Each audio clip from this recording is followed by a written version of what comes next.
Um, First and okay. Hi, Jeff. Good afternoon. Uh, Hello. I think it's just past noon in England. Is that right? Yeah, it's almost 1 p.m. Yeah, in the afternoon. Right. Lunchtime. Right. How's the how's the pandemic over there? I mean, how's the situation in Liverpool at the moment? Is it good? Is it bad? Is it improving? What's it like over there at the moment?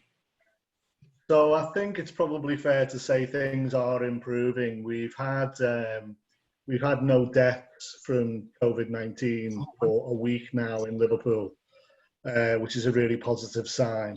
Um, and generally across the country, although the government have stopped releasing daily statistics, I think there's a growing sense that things are returning to normal.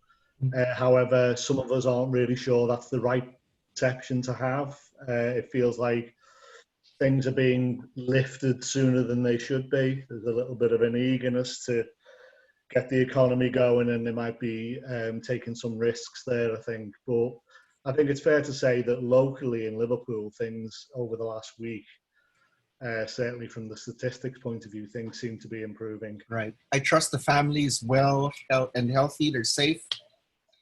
Yes, thank you very much. Yeah, my family are all well.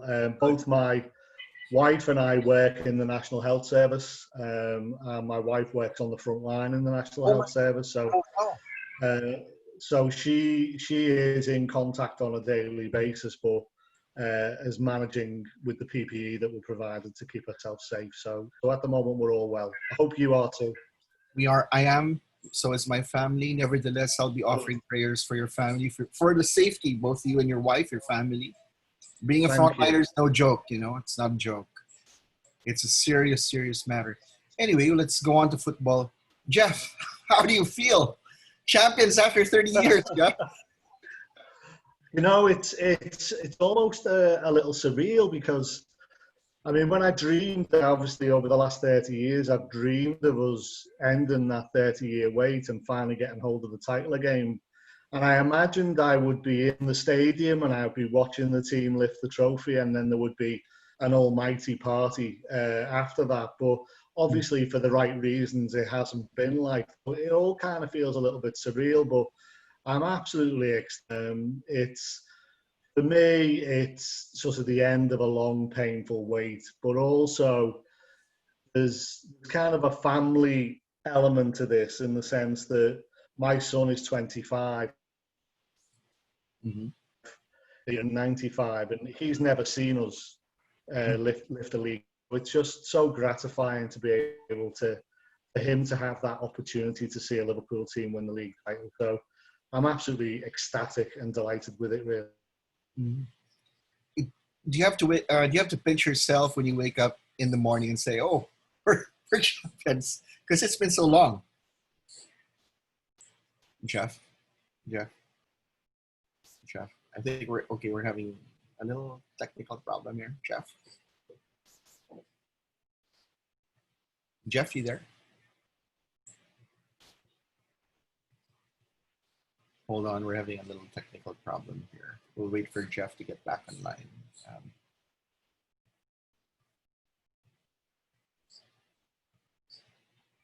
All right, we're talking to lifelong Liverpool fan Jeff Goulding. He's also an author. He's also a frontliner. So in England, in Liverpool. So let's just wait for him to get back online. You know, uh, let's wait a bit.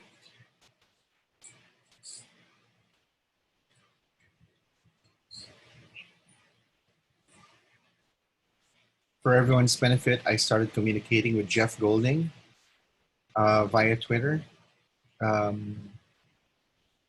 Even when I was there in England, I would just communicate. We never actually met up. So this is our first technically face-to-face thing, but it's online on Zoom. He's been in the COP for 40 years. 40 years, so he's seen a lot. And it's going to be amazing just to be able to interview him. He's also an author. I have one of his books right here. I have another one about the rivalry with Everton. It's not here, it was borrowed, so this one is his first book. He has 5 books now, 6 I think, and I plan to get the other 4 in the next couple of weeks. Just wait for Jeff to get back online. For all of you watching, especially if you're Liverpool fans, thanks for watching.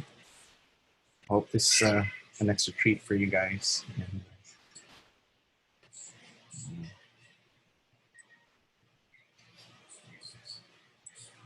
Just wait for Jeff.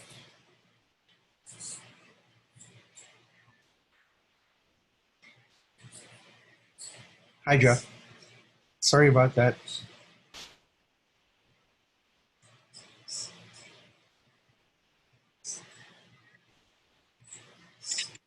Hi.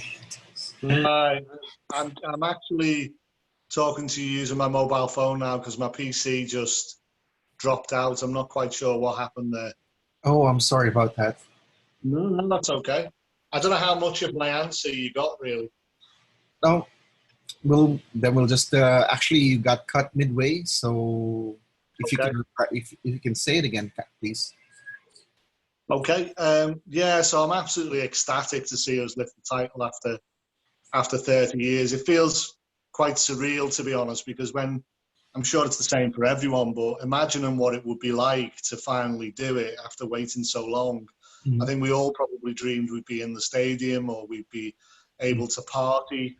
And obviously for the right reasons, it's not been like that. But, it still doesn't diminish the kind of joy. And in particular for me on a personal level, my son is now 25 years of age. He's never seen us lift the title. He's seen us win everything else. But for him to finally have that opportunity to see a Liverpool team win the league is, incredibly emotional for me and him. And it feels like I've passed a torch, to the next generation. And he's now had that same experience as I have. And I have to say, the team he's watched are every bit as good as the teams I watched in the past. So it's a great feeling. Right. In your book, Red Odyssey, you actually you recount the magic that you felt stepping into the Cup, stepping into Anfield, to be lifted by another supporter so you can actually see the grass and all that. And you said that to this day, you still feel the same way every time you're there. Is it the same for your son, Jeff? I think the experience is undeniably different for him. Going to Anfield now compared to going to Anfield in the 1970s is very different. It's a much more sanitized experience than it was when I was a kid. To say it was gritty on the Kop would be is an understatement. But that was part of the magic at the time, really. That was part of the experience, really. It was a very working class experience.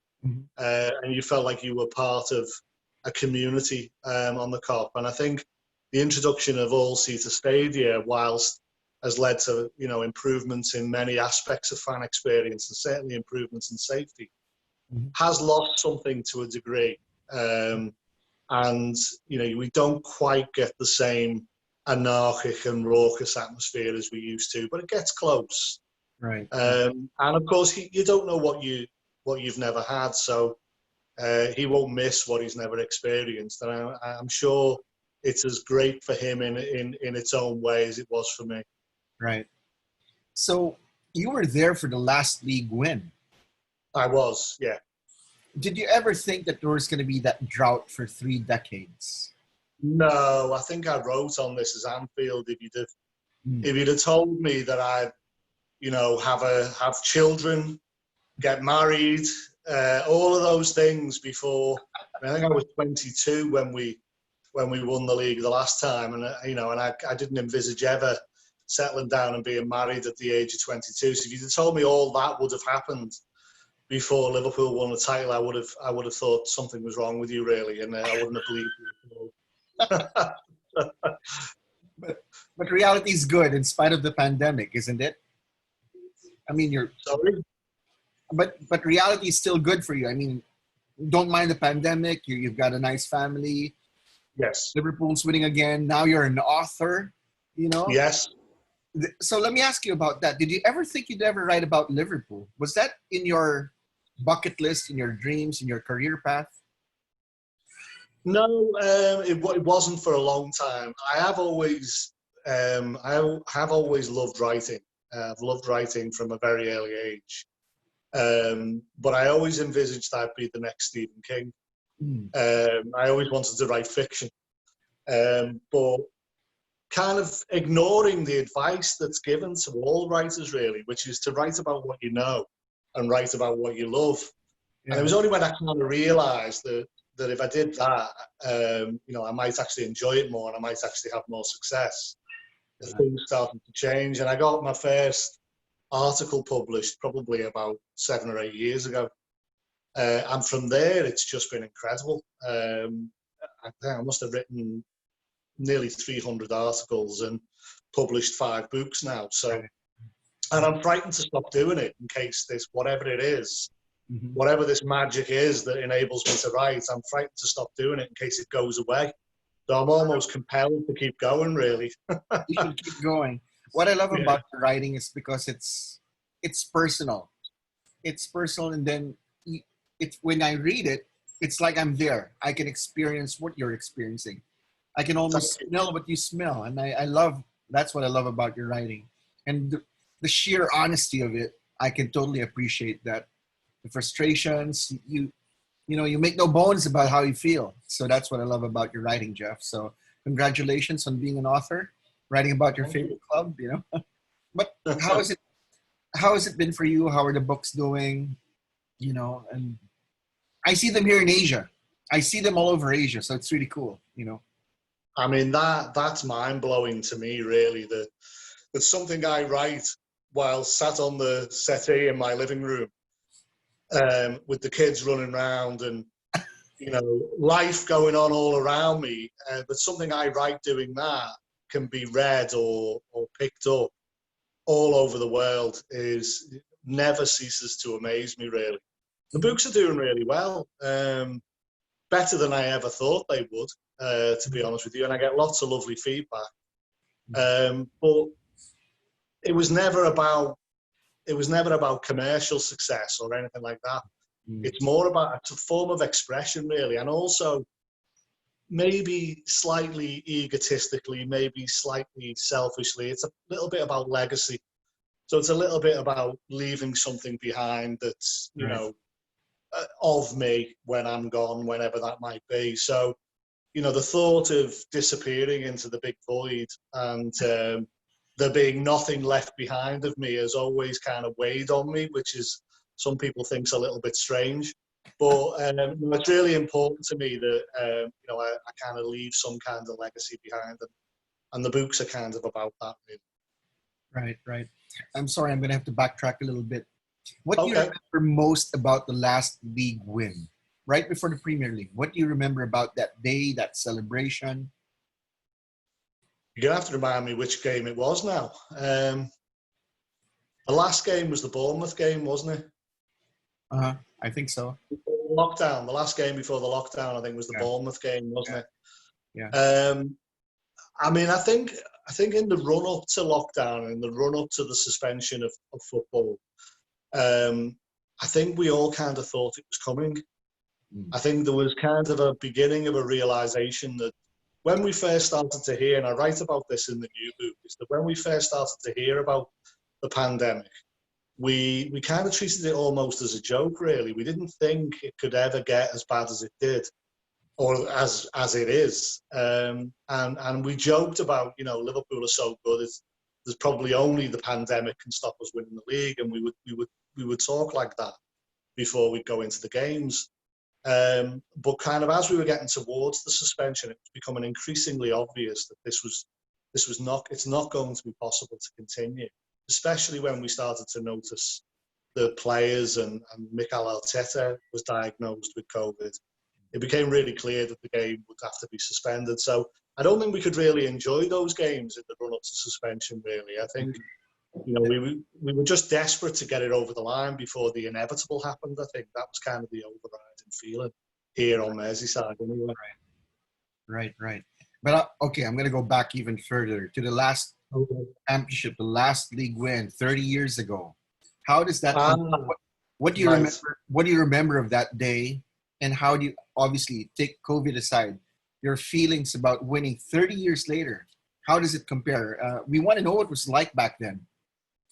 Okay, so back then, I kind of, my recollections of following Liverpool back then throughout the 80s and even towards the end of the 80s was a sense that you went to Anfield every week fully expecting us to win. And you were not so much angry if they didn't win, but more shocked and surprised. And, you know, so I went into that game really, and I was about 22 years of age. I'd just got a job. I was working for Royal Life Insurance in Liverpool.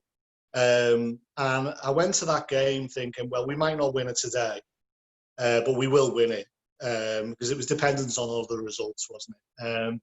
And we all met up in a pub called the Granton, which is about a stone's throw from the ground. And we all met up quite early in the morning. We'd had quite a bit to drink.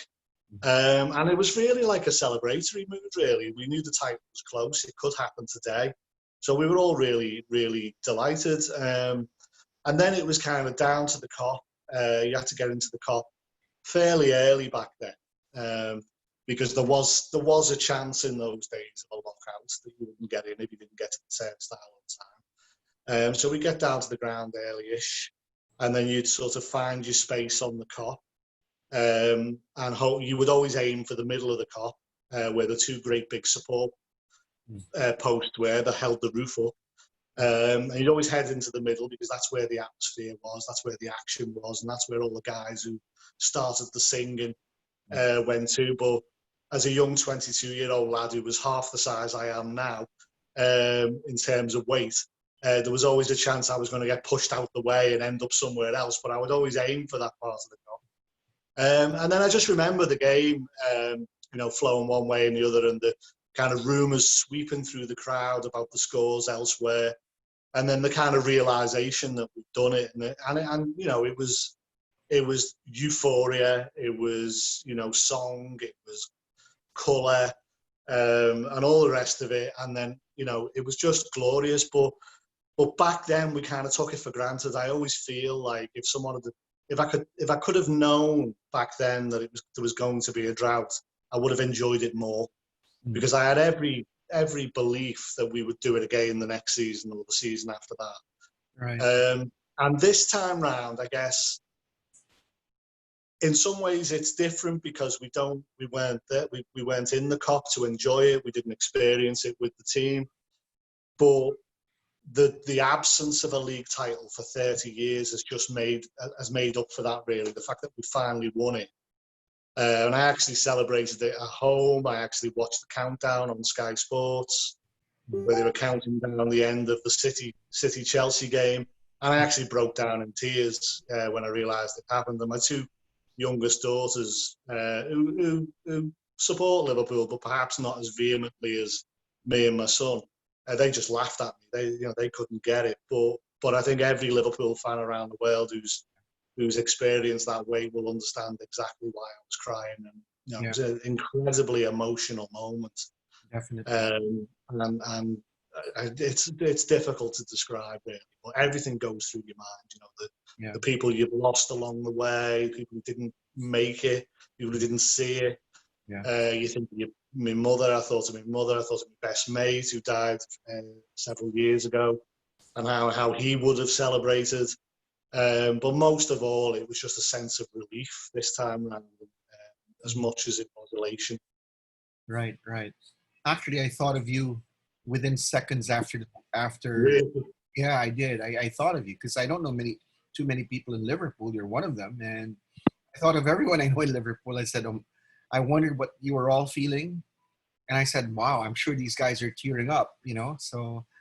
And if I was feeling it, I said, how about those guys over there? It would be 12, 20 times, 30 times more than what I'm feeling because they're from there, So I'm happy for you. I'm happy for the Liverpool fans in Liverpool, obviously, and for you, Now, Thank you. You mentioned the Cup. What's it like to be on the Cup? Because not many people know the feeling of what it's like to be there. And you said there are these guys at the center of the action who start all the songs. How does it start? How do they determine? Are there prearranged codes or whatever?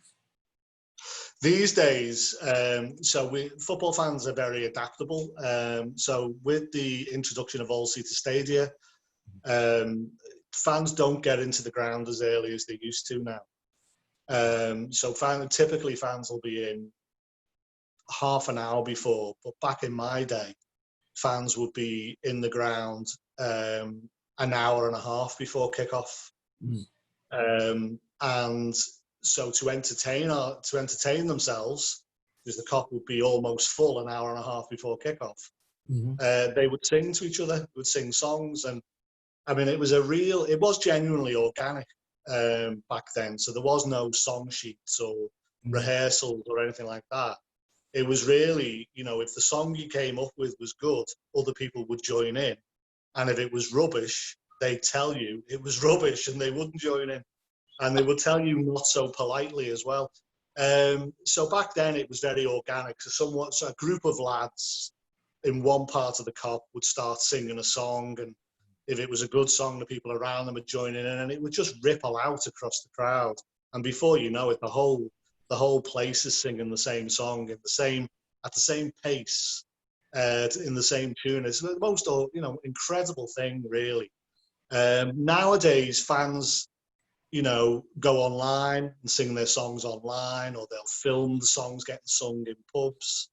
And if it's it's a real cutthroat, thing. If it's a good song and everyone agrees it's a good song, then it'll make it onto the Kop. Once it's been sung on the Kop, then that's it. It takes off. I mean, the LA song, for example, that came from an away day to Porto in Portugal, where Liverpool fans heard Porto songs singing the tune and then made up their own words to it. That then went onto YouTube. Everyone loved it. And before you know it, it's being sung all across the Kop. So there's differences these days, but the passion's still the same. The creativity is still the same. The irreverence is still there, but fans just find a different way to express it. Right. For watching in Anfield, what can you share? I know there's going to be a lot, but if you're going to talk to someone who's trying to learn about Liverpool, what can you share for them? What moments would you like to share with them? If you can name a couple of them. Big moments. So in terms of the modern era, the kind of really big moments for me, there's probably three big moments for me in the last 20 years, and one would be Dortmund in the Europa League, with Dejan Lovren scoring that last-minute goal. That was incredible. That was like the culmination of everything Klopp had promised. Really, it was, you stay till the end, don't leave me on my own. No matter what's happening, we're here till the end. The ground was packed out right at the very death, and they delivered. They delivered the goal. So that was kind of, for me, that was an incredible moment of the Klopp era. I'll go back before that and talk about the Chelsea, the semi-final in 2005. That was the most nervous I've been at a football match until the Barcelona game. I'll talk about that in a second. But we scored very early on against Chelsea. That was a game where an appeal went out before the match to all supporters to get in the ground as early as possible and sort of start to create the atmosphere. We were in the ground, I'd say, nearly an hour before kick-off, while the players were training on the pitch, and the noise was deafening. And by half-time, a few of us could still speak because our voices had gone. We scored very early on in the game, and then we had to endure 90-something minutes of terror, really, because one goal from Chelsea and that was it. And then Good Johnson almost grabbed the goal right at the death, and somehow he missed. And the sound, the noise when the final whistle went in that game is something I've never experienced before and never experienced since. It's the loudest I've ever heard Anfield, and that includes back in the 70s. And I think it broke some kind of record, the noise levels in the ground. But that was an incredible experience in the sense that we were back again once more on the big stage. But then topping everything that's gone before was the game against Barcelona last season, the semi-final, because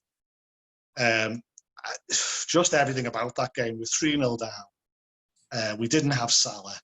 Don't think we had Firmino. Yeah. We lost Robertson. Henderson was playing with one leg. And somehow we beat Barcelona with Messi and Suarez and all of the others. Somehow we beat them 4-0. And I still don't really know how that happened. And I said to the guy in front of me, I wrote this in We Conquered All of Europe, I said, how the hell did that happen? And he just looked at me and he said, only here. Yeah. I mean, he used some colourful language, but he said, only here does that happen, nowhere else. And that's as good as an explanation as I can come up with. That something about Anfield, I think Barcelona knew when they came that they were in trouble. And the atmosphere that night is the greatest atmosphere I've ever experienced in over 40 years. And I cried when I left the grounds. That's how incredible that night was. I'll never, ever forget it. Right.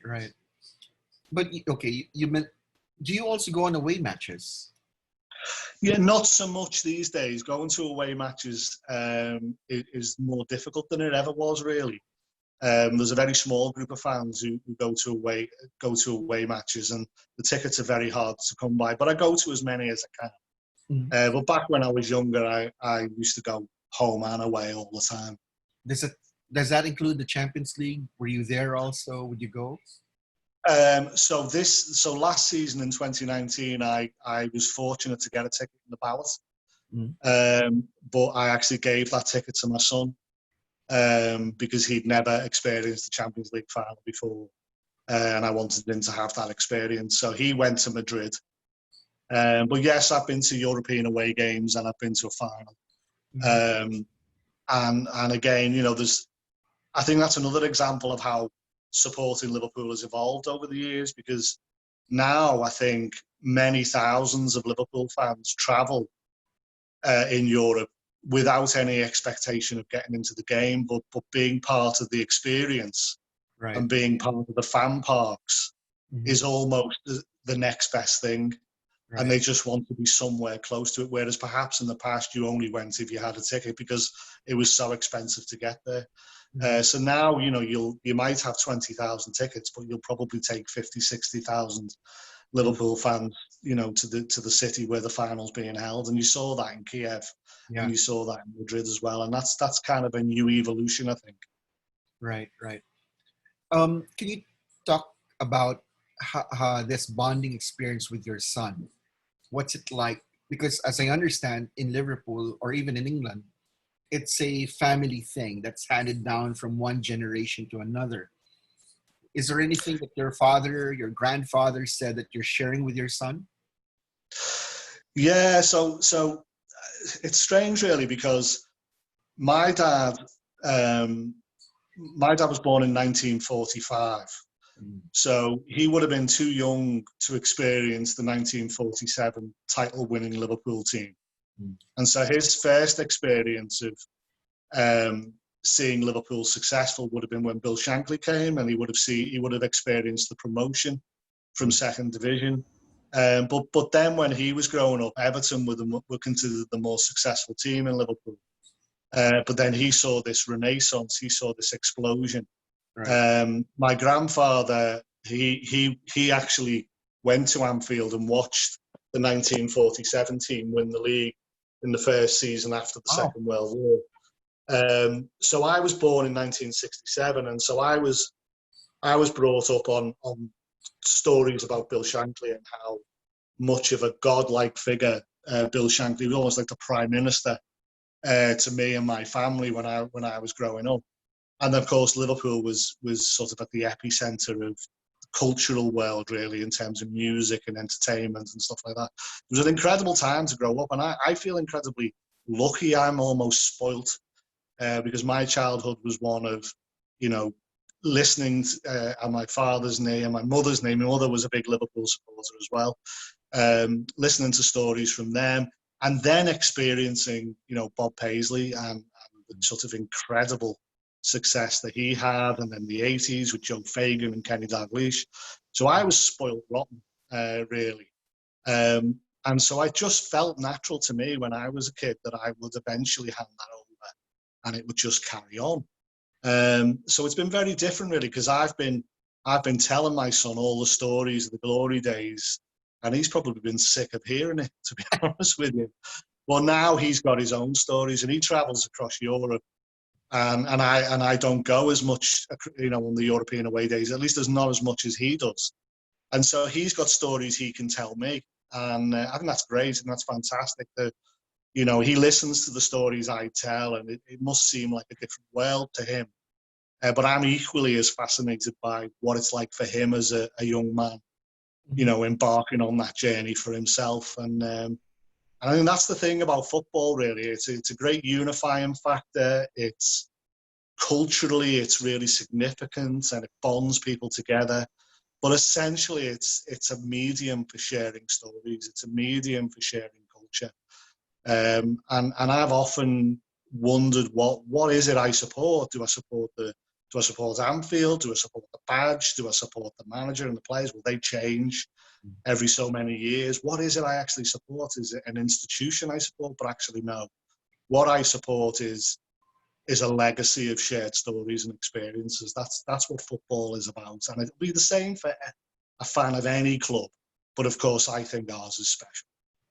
I'm glad you mentioned that, because in your latest book, which is about this championship, you asked fans to share their stories and all that. But before I get to that, Jeff, 40 years of being a fan, 40 plus years of being a fan, you must have quite a collection of Liverpool memorabilia. Do you? I mean, from the kits to everything? No, amazingly, no. And again, I think it's kind of you. There are fans who do that. I've got friends who've got vast collections of programs and memorabilia and stuff. My son has every ticket to every game that he's ever been to. He has that in a box. I've never really done that, to be honest with you. I'm not really sure why. When I was young, my dad his friends knew I was a big Liverpool fan, and they would always bring programs into work for him, and they'd say, give that to your lad. And so in the attic in my father's house is some memorabilia, and we've got a paper mache top hat that was made by a guy who's no longer with us. His name was Tommy Thompson. He went all across Europe in the 70s, and he made this top hat, which he painted red, and it had the badge on it, and he painted the names of the players on it, and he had an Irish shillelagh, which is difficult to describe what a shillelagh is if you don't know what a shillelagh is. But I know what it is. So he had an Irish shillelagh with ribbons on it and the names of the players on it, and boxes of programs, and they're in the attic in my dad's house. And he only mentioned that to me a few weeks ago. When are you going to take these back? But I've never really collected stuff like that. I kind of keep the memories in here, and now I've started chronicling them in writing. But my son does. My son collects all the badges, and he collects match ticket stubs and things like that. Right. But yeah, so no, I'm strange that way. I have a suggestion. I hope you don't mind. No, of course. Go on. Why don't you? Because I read your stuff every chance I get. What if you tell a story from your dad, everyone, all the way to your son? Like the three of you are sharing these stories, like from one generation to another. Because the memories, the recollections, how all of you feel, that's got to be something right there. Because yeah, and that's a good call. Probably need to sit down, and because I realised with this championship win, really, that I never really got to sit down and talk to my granddad as much as I would have liked to about his experience in the 40s and the 50s of following Liverpool in the second division. I've got some snippets there, but I know he will have spoken to my dad about that extensively. And me and my dad have talked about the 60s and Bill Shankly and stuff, and what it was like being on the Kop in those days. And I think you're right. I think that would make a really good piece, to be honest with you, and kind of contrasting the different cultures, because the 40s and 50s were very different to the 60s. Right. 60s was different to the 70s and 80s, and of course now it's completely different all again. So that Yeah. would probably make a very interesting point. Um, My battery is going to run out, so if you bear with me 1 second, Rick, I'll plug it in, plug the sure. phone in, okay? Sure. Go ahead. Go ahead.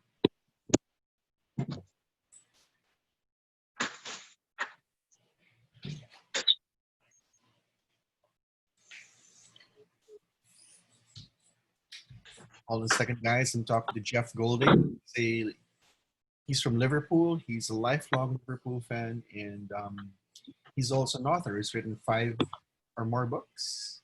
I have some of them, and I hope to complete my collection soon. Okay, we're back. I do apologise for that, but No, I no, had to it's switch over to the mobile because the PC wasn't playing, and then I forgot that the battery was running low, but we're back now. it's all good. It's all good. But I'd really like to recommend that you do one, because that would be a fascinating story across generations, and it would be cool. It would be really cool if you're all wearing the kits from those different generations. That's going to be quite something, if possible at all, you know. Because going there, the times that I've been in Liverpool, just looking at the people in the stands, you see families. You know, you see families there. So you know they've been around, they've been watching for years and decades, and it's just fascinating. And I love the atmosphere over there. Just a few more questions, Jeff. Okay, no worries. All right. I I want to find out, like, during this drought, how difficult was it, like, hearing it from the other squads, especially as United sort of like got past us. And I recall the Cup, or even Liverpool fans would taunt Chelsea like, you don't have any history. And they started to make their own history, and we were soon eating crow, eating our own words. And as a fan, as a writer, how did you feel about all this? And has it made into your writing? I haven't gotten to that part yet. Well, it was definitely painful to watch Manchester United go past us in terms of the number of league titles. Growing up, I didn't really see United as anything special when I was a kid, really. The big rival was always Everton. Mm. You know, they beat us in 1977 in the FA Cup final, but I don't remember feeling especially upset about being beaten by United than I would if we'd been beaten by any other team. You know, United weren't really on the radar when I was growing up. They weren't anywhere near as successful. So seeing them eclipse us during the 90s was definitely painful. With Chelsea and City, no, and I take your point that, you know, Chelsea are making their own history now, but their success, and to an even greater extent, City's success, feels very manufactured. Yeah, I get you. So whereas I can't argue with United fans, because that success is built on genuine foundations. Mm. So what Ferguson did, as much as it pains me to say, is he did it the right way. They spent a lot of money, but they spent what they were earning. Right. And so the success under United, I found it hard to take, but I could accept it, because United are a genuine historical club with a big history. Chelsea and City's success doesn't really feel the same way to me. So I guess, as a kind of typically myopic football fan, it's easier for me to rationalise that, and it doesn't feel as painful as it did watching United go by us. What really bothered me was what felt like an obsession with Liverpool by lots of rival fans in the last few years, and manifested really when Gerrard tragically slipped at Anfield against Chelsea. And I felt devastated because we failed to win the league, but I felt devastated for Stevie as well, because that guy had dragged the club on his own back and elevated it way beyond its station. And for him to fall like that at the final hurdle was just made the pain even worse. And then to have that sung back at us, you know, even when teams aren't playing Liverpool, you know, it's just, I found that, you know, incredibly irritating. And so, but of course, that's the thing about football, is the low points make the highs so much higher. And that's what makes it so satisfying, is that all of those arguments have now been rendered meaningless. Right. Regarding Everton, I know that there's also respect, especially when you talk about the '96. But in this very difficult time, in this pandemic, I wouldn't know. So I'm asking this question: how are they taking Liverpool's triumph after 30 years? Are they applauding us? Not well. No. So No, no, absolutely not. No, and do you know, I'm not going to get on my high horse about that, really, because, you know, I'm old enough to remember Everton winning the title in the 80s, and although the derby back then was quite a friendly affair compared to what it is now, it wasn't nice watching Everton win the league, your nearest rival. I didn't enjoy it at all. You know, there was some civic pride there, but at the end of the day, I wanted Liverpool to win it, not Everton. And so it's perhaps understandable that, you know, and I guess for them it's made far worse by the fact that they've not won anything at all since 1995. So they're very much, you know, very much struggling with the fact that, I mean, even though we've not won the title for 30 years, we've won everything else. Right. And the one thing they had to help them sleep at night was, you've never won the Premier League. And now we've done that, they've got nothing.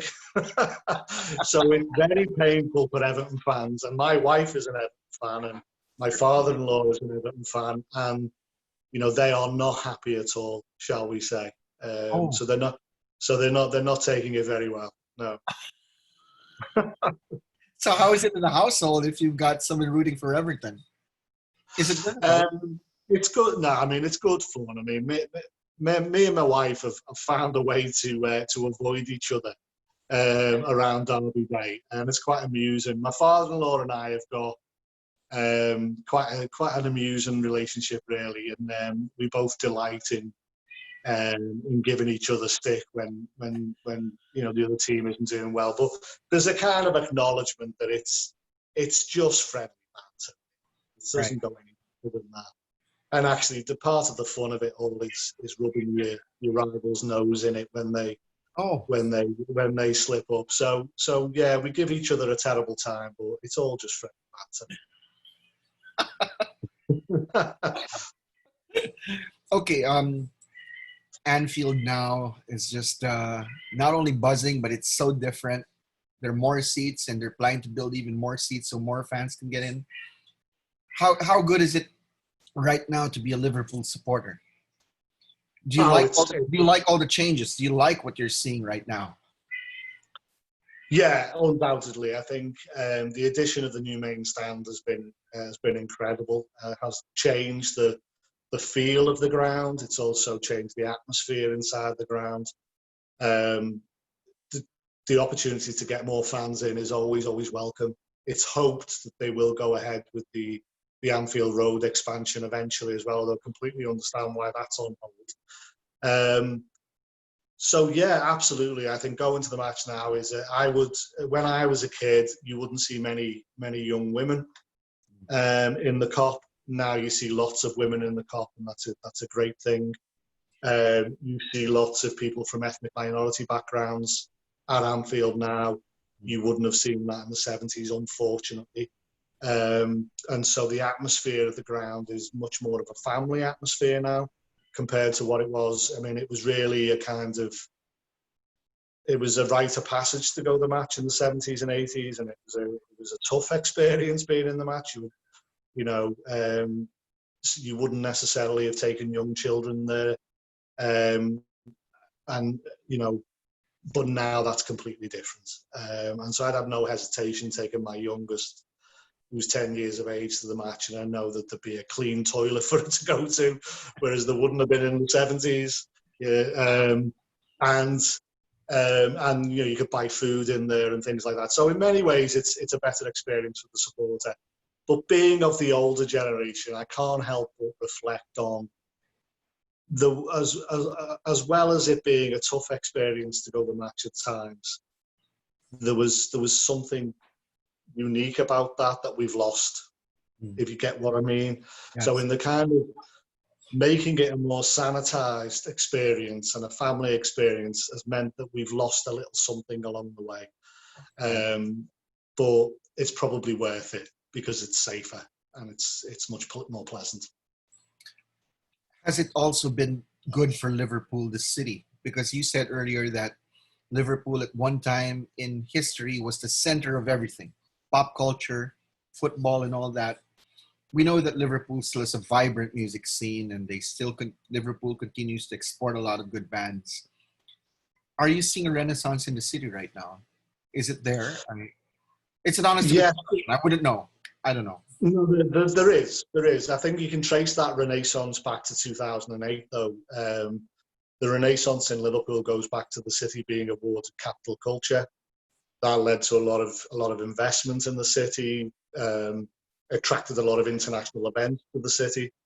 And really, after a period of feeling like we've been knocked and we've been put down and we were constantly fighting our own corner, it felt finally like Liverpool was on the up again, and there was a real pride around 2008 and a real joy about it. And so that's just continued. And I think Liverpool's success under Jurgen Klopp has just amplified that massively. It's just really taken it to another level. You go into Liverpool city centre now when Liverpool are playing at home, and every bar and every hotel is full. You can't get a hotel room in Liverpool when Liverpool are playing at home. The atmosphere in the city centre is fantastic, and the mood of the city is so much better than it had been, perhaps in the 90s and the early parts of the new century.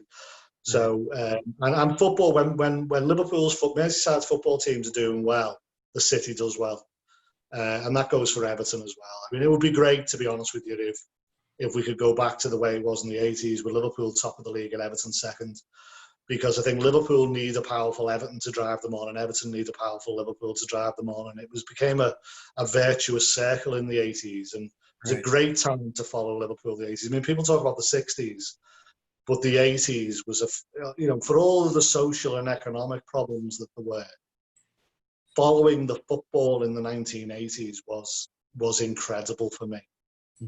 Both our teams were the best teams in the country, and we were at Wembley nearly every year, and we were winning everything. In 1984, we did win everything. Liverpool and Everton won every trophy that there was to win. So I would love to go back to that. Sadly, it's probably not likely. But football drives the attitude and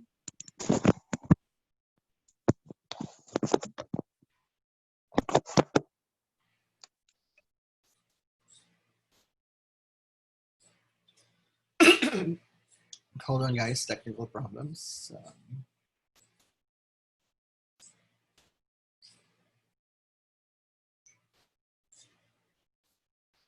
Jeff, you there?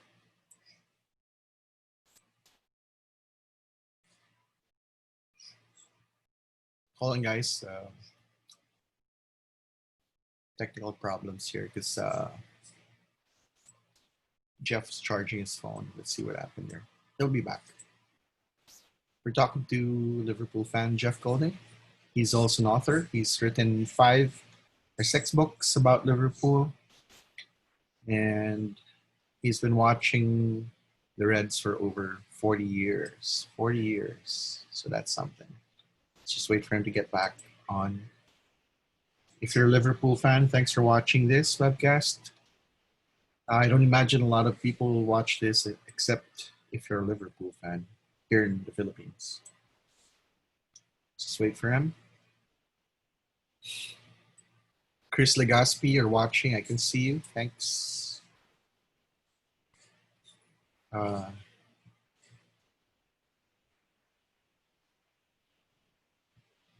All right. Hold on a second, guys.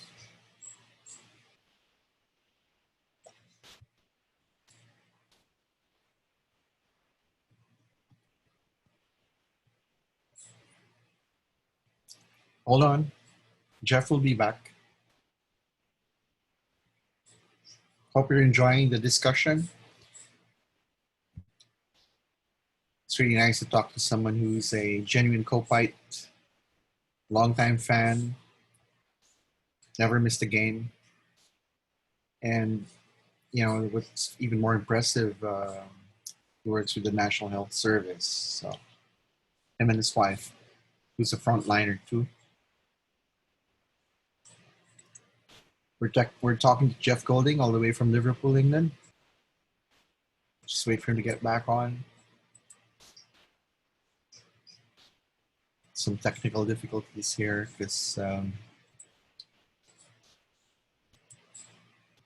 earlier his laptop shut down. We don't know why. So he switched to his phone. He was charging his phone. So let's see what happened here.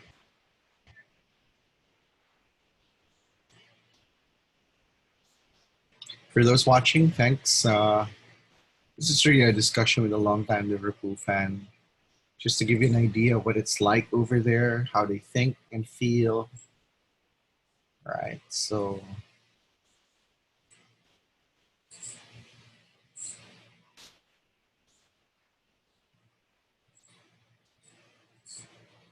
hey, Jeff. Hello. Yeah, Really sorry about this, Ricky. it's all good. It's all good. It's perfectly fine. I'm just happy that you're there, and it's really great to be able to finally talk to you rather than just exchange tweets and emails. You know. Hopefully, you edit all these bits out. Yeah, definitely. You were talking earlier about how Liverpool has really rebounded from everything, culturally, economically. But Jeff, I wonder, in the last few years, a lot of things have been cleared up.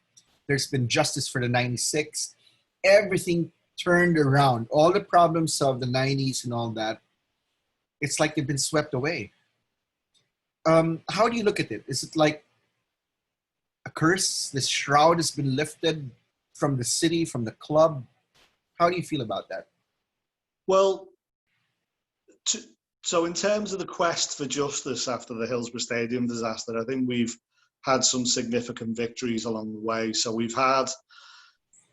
at last, we've had a verdict of unlawful death recorded for the 96 victims, which was a big step forward. We've also had the fans exonerated, so we've had it, officially proven the fans did not cause the disaster, and we had a verdict of unlawful death. Unfortunately, though, for the people who have been campaigning for justice for 30 years, there's a sense that the journey's not complete because there's been no accountability. So no one has actually been held accountable for Hillsborough still. And although the court decreed that those fans were unlawfully killed, we don't know. They found the match commander not guilty of corporate manslaughter. So there is a sense of the journey's not complete. There is a sense that the fight goes on. Mm-hmm. So it might be slight exaggeration to say that the veil has been lifted completely. Okay. But there is a sense that we've had some significant victories, and certainly the people who've been campaigning for 30 years can hold their heads up high and feel that they did right by their loved ones, that they did their loved ones justice.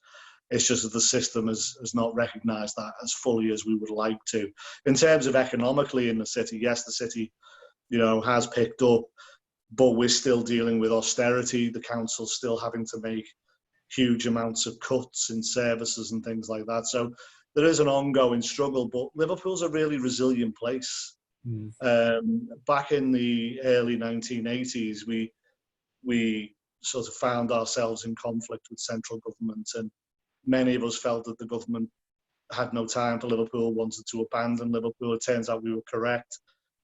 Government papers were released under what we call the 30-year rule in England, where all government cabinet papers are released under the freedom of information.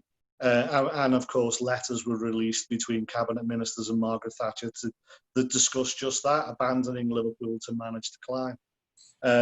So Liverpool's always had this sense that it's sort of battling, and it's not really part of England, that it's different to the rest of the country, and that we're fine with that. You know, we're fine with being different. And, you know, it would be nice if you like us, but if you don't like us, that's okay, because we're okay with ourselves and who we are. And so, you know, Liverpool has taken a lot of knocks, but it will just keep going, and nothing will put us down. And the football team mirrors that under Klopp more than it has at any time since Bill Shankly. Really, is that no matter what you throw at us, we'll keep going and we'll win in the end. Right. Just two more questions. Okay. Right when Jurgen came over, Alex Ferguson was interviewed, and he sort of sounded an alarm, like, "Oh no," you know, he knew right there and then that Jurgen was capable of turning it around. And what was your thought at Jurgen coming over when it all happened back then, 5 years ago? Well, it was a huge coup for the club. Really, that was my feeling. Is that I never like to see a Liverpool manager get sacked. Liverpool fans have always had a special relationship with the manager of this club. And so there was some sadness that it didn't work out for Brendan. But then as soon as I heard that we were in for Jurgen Klopp, I thought, well, this was our one chance to get a world-class manager. And, you know, the club, I was so glad that the club had taken its chance. It just seemed to me that he was a perfect match in every way. It just seemed to me that, you know, in terms of the way he liked to play football, in terms of his bond with the fans at both Mainz and at Dortmund, right, and how he'd use that relationship with the supporters to galvanise the team and drive the team forward. It just felt like this was a significant moment in our history, really, and we had to grasp it with both hands. And almost from from day one, he just confirmed what I and many others believed, which was that, you know, he was going to take this club to the next level, and everything he's done. I mean, I said to someone else on it, maybe it was another podcast recently, that I don't remember. Every Liverpool manager has always come in and said the right things to the supporters, with maybe the exception of Roy Hodgson. And they've come in and they've looked to ingratiate themselves with the supporters, and they've looked to get the supporters on board, and they've recognised how important the supporters are. Houllier did it, Benitez did it. But I can't remember a Liverpool manager in my lifetime who's been prepared to tell us off, who's been prepared to criticise us and say, hang on a minute, we're doing everything we can. What are you doing? Why are you leaving the ground early? You know, why, you know, we need your support. And you know, you watch him on the touchline from my seat in the car, and if anyone behind the dugout moans about one of the players who's maybe a pass has gone astray or the corner wasn't delivered properly, and he hears the moans and groans behind him, he'll turn around and he'll remonstrate with the supporters and he'll say, what are you doing? Why aren't you supporting us? And I just think that's fantastic, because I think and what's even more remarkable is that when he criticises us, nearly all of us say, yeah, he's right. He's got a point. And we listen to him. And in that sense, he's very much like Bill Shankly, in that when he speaks, we listen, because we know he's talking sense, and because we know he gets us. I think he understands the culture of this club. He understands the city. I mean, his letter that he wrote in the Liverpool Echo after winning the league, where he addressed Everton supporters too. He said, you know, I understand what this is like for you, but I'm here to represent the whole city. I just think everything about the man is perfect for this club. I wish wish it wasn't true, but I'm sure he will leave in years to come. But he'll leave the place better than he found it, that's for sure. Definitely. Last question. I don't know if this is going to be a tough question, but your all-time favorite players ever and why? Name as many as you want. Okay, well, without hesitation, Kenny Dalglish. Mm-hmm. Kenny Dalglish because of when I was a boy. Mm-hmm. So I was devastated when Kevin Keegan left. I Right. thought we'd never cover. But then this guy from Celtic came called Kenny Dalglish, and he was like a god to me when I was a young lad. My bedroom was a shrine to Kenny Dalglish when I grew up, and he could do no wrong. Then he became our manager when I was older. Mm-hmm.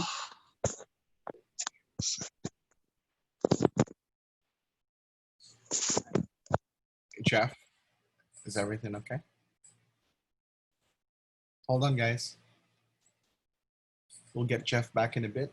Want to thank you for watching. We're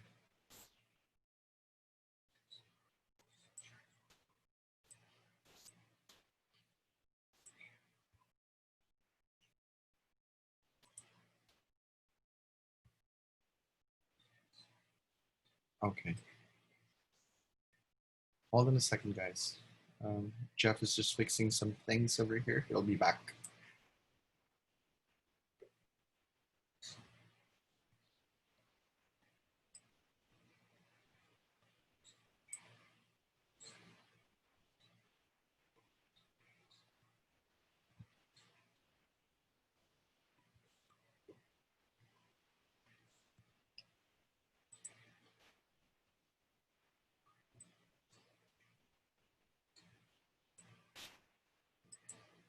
Hold on a second, guys.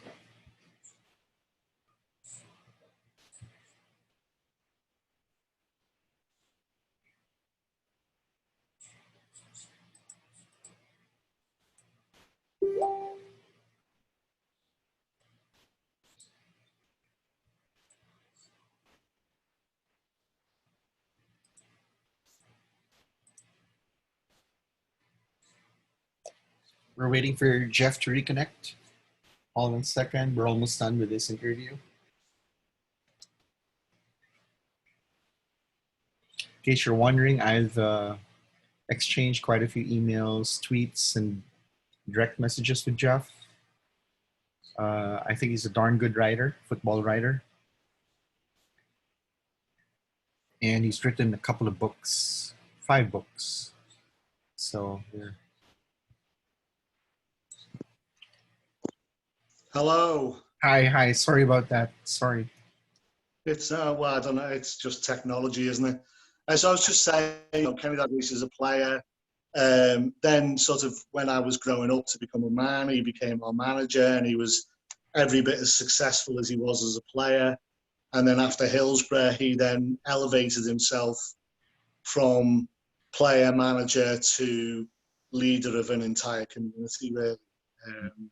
And what him and his family, I'm getting quite emotional talking about it now, but what him and his family did for the families who, of course, are from all over. Jeff? I can still hear you, don't worry.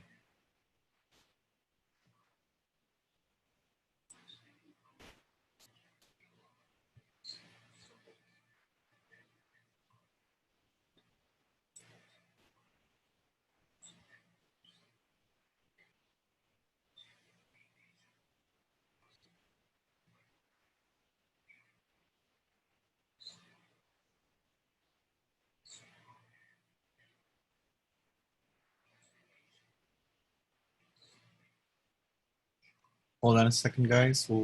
Jeff will be back. Some technical problems.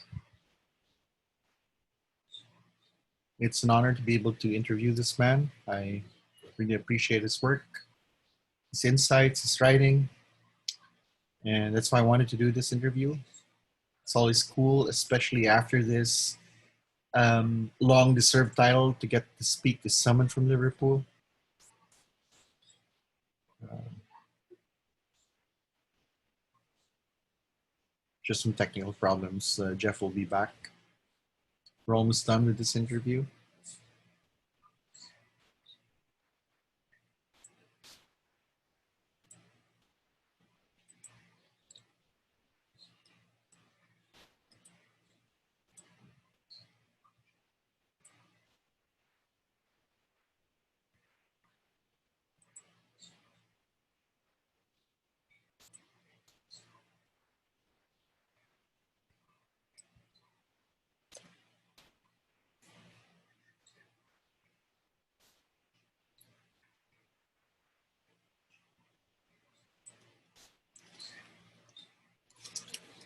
For those who are wondering why I became a Liverpool fan, that was during the 1979-80 season. They won their 12th league title with guys like Phil Thompson, Kenny Dalglish, and I was because of my grandfather.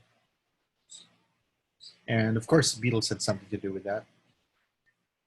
Them being from Liverpool, and I gravitate towards the red side rather than the blue side of Liverpool. Been a fan ever since.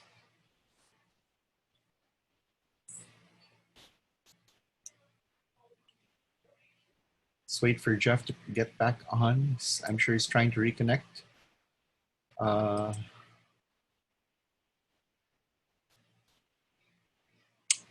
Yeah, Jeff says he's really struggling here to reconnect.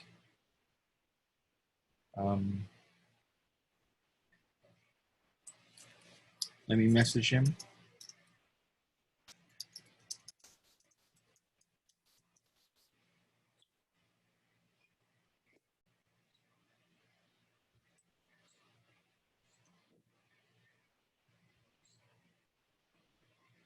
So as a fan, I probably have around more than 24 kits. I got a lot of books, a lot of memorabilia.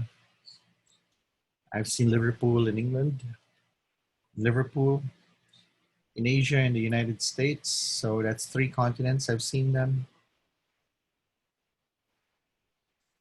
Hey, Jeff. Rick, Yeah. can you hear me? I'm back on my laptop now, so I'm hoping that's going to make a difference. And I can only apologize. It's No, very frustrating. no, it's all good. Like I said, it's just an honor and a pleasure to be able to talk to you.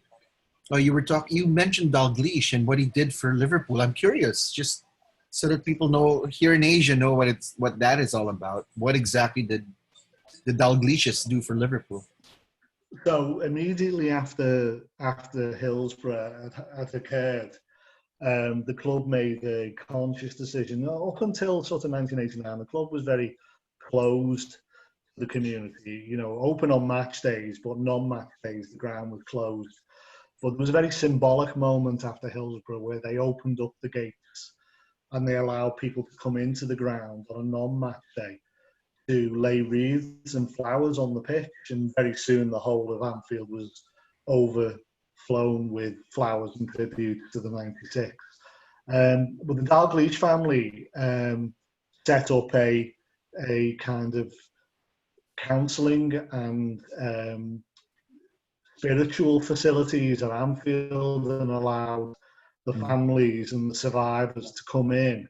And they actually acted as counsellors. They actually sat down. They weren't qualified to do this. They just felt they had to, and they opened their doors and opened their arms, and the families came in and they sat and they listened to them and they talked to them and they offered them refreshments and tea and food, and really opened up the club to the survivors and to the families of the disaster. But it then went beyond that, because as the kind of media backlash began, where attention was where the attempts were made to shift the blame for the disaster onto the supporters. Dalglish was at the forefront of fighting that, really. And there's a story in his autobiography where when they ran the front page story in the Sun newspaper for 30 years, when they ran the story suggesting that Liverpool fans had pickpocketed the dead and urinated on the dead and committed all sorts of horrific acts. There was almost a riot in Walton Prison in Liverpool, which is a local prison. And the warder of Walton Prison rang Liverpool Football Club up and said, I've got a problem on my hands here, and I need your help. And Dalglish actually went into the prison, spoke to the inmates, and restored calm because they listened to him. They saw him as a leader. There's another example of Kelvin Mackenzie, who was the editor of the Sun at the time, rang up Dalglish because he realised the backlash and he realised the trouble he'd caused, and he realised how the Sun newspaper's sales had plummeted on Merseyside. And he rang up Dalglish and he said, can you help me out here? What do I need to say to make this better? And Dalglish said, well, you know that front page that you published that said the truth, the fans, pickpockets, the dead and all the rest of it? You need to run a front page newspaper tomorrow saying, we lied. And Kelvin Mackenzie said, I can't do that. He said, well, I can't help you then. And he hung up the phone on him. And everything that Dalglish has done since Hillsborough has been not about himself, but it's been about the city and about the people and about the fans. And so Dalglish in Liverpool, especially to Liverpool supporters, but even Everton supporters, respected. Dalglish is more than a football manager. He's more than a football player. Yeah, he's elevated above all of that. He's a leader. So for me, he will be forever my favourite player, manager, and person connected with Liverpool Football Club. And there are others since and before who I hold a great deal of affection for, but none of them come close to Kenny Dalglish. Okay. Any special mention, just in case? Of other people? Well, Steven Gerrard in the modern era. A great deal of respect for Jamie Carragher, again, for what he did on the field, but also what he does off the field in terms of his charity work. Before that, sort of around the time that Ian Rush was a great hero of mine. His goals record was incredible. As I say, before Dalglish, I loved Kevin Keegan, Emlyn Hughes. I mean, the thing about being a Liverpool supporter is we've been blessed with so many incredible players. Jimmy Case, Terry McDermott, local lads. Phil Thompson, local lads. Always great. Love the fact that we're loved all over the world. Love the fact that we've got supporters from all over the world and players from all over the world. But there is something special about a local lad playing for the club. They're kind of like our representatives on the pitch. They're living the dream for us. And so, Trent Alexander-Arnold today, Curtis Jones, they're going to be special players in the future as well, I think. Right. This is really the last. When's your new book coming out? Or is it out? So, Champions of the Lockdown will be out on the 10th of August in the UK. I think it might be a bit later in the rest of the world, but I'm not quite sure. I know we can arrange for books to be shipped out if people want to get together and order a number of them. But 10th of August is the publication date. And then, of course, we've got The Lost Shankly Boy coming out on the 21st of September, which is George Scott's autobiography. And that kind of really lifts the lid on the early days of the Shankly reign, from the inside. So there's two coming out this year. Right. Jeff, I hope you don't mind. Is if there's a way I can order directly from you, because I want my copy signed by you. So okay, we can sort something out. Yeah. Right. I'll discuss that offline, but because I really want you to sign my copy, and if I go there, I'm going to bring all my books for you to sign. But this one, I mean, we don't know because of all the uncertainty right now. Until there's a vaccine, we just really don't know what's next, right? No, that's right. That's right. Anyway, Jeff, thank you so much for your time, and I'll share with you the video in case you want to use it. Feel free to use it. It's all good. I mean, okay, will do.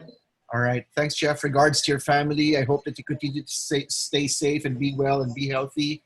And I'm so happy we're champions. Me too. And the same to you and your family. I'm great to see your face, and I'm glad you're doing well. And I apologise for all the technical hitches that we've had, but it's been great talking to you. All good. Bye, Jeff. Bye. Bye now. Cheers. Bye.